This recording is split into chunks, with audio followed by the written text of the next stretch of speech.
বিএনপির ভারপ্রাপ্ত চেয়ারম্যান জনাব তারেক রহমান সাহেব মনে করলেন এই বাংলাদেশে এখন একটা উৎসব চলতেছে হিন্দু সম্প্রদায়ের, সেখানে তালকড়িতে দুইটা গ্রাম মিলে একটা পূজার উৎসব হচ্ছে, সেখানে হাজার হাজার লোকের সমাগম হবে। সেখানে যদি কোনো দুষ্কৃতিকারী বিশৃঙ্খলা সৃষ্টি করে তাহলে সমাজের জন্য খারাপ না, আপনার আমার জন্য খারাপ না?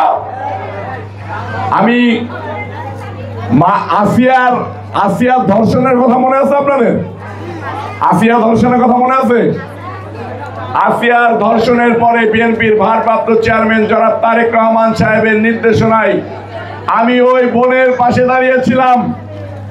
আমাদের একটা বোন 8 বছরের হিন্দু সম্প্রদায়ের শিশু বাচ্চা মেয়ে মোহাম্মদপুরে ধর্ষণের শিকার হয়েছিল, আপনারা শুনেছিলেন? তার পাশে কে দাঁড়িয়েছিল জানেন? তারেক রহমান সাহেবের নির্দেশনায় 4 চিকিৎসাও আমি করিয়েছিলাম। আমি তখন বলেছিলাম মাগুরা 2 আসনের প্রত্যেকটা হিন্দু পরিবার সহ সকল মা বোনের ইজ্জতের হেফাজতের দায়িত্ব নেব ইনশাল্লাহ, পাশে দাঁড়াবো ইনশাল্লাহ, থাকবো জীবনের শেষ দিন পর্যন্ত থাকবো।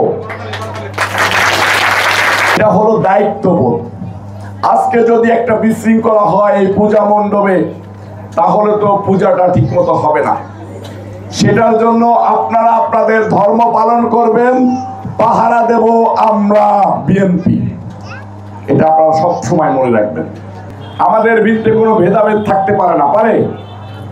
আমাদের ভিতরে কোনো ভেদাভেদ আছে?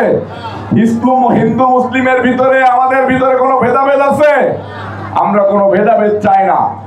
সমাজের কীট পতঙ্গদেরকে আপনারা কি বিলীন করতে চান? সমাজের কীট পতঙ্গদেরকে বিলীন করতে চান না? তাহলে আমাদেরকে সকলকে ঐক্যবদ্ধ থাকতে হবে। আপনারা ভালো থাকবেন, দোয়া করবেন, যে কোনো বিপদে আপদে যেন আপনাদের পাশে থাকতে পারি, আপনাদের খাদেম হয়ে আমি রবিউল ইসলাম নয়ন জীবনের শেষ দিন পর্যন্ত থাকতে পারি।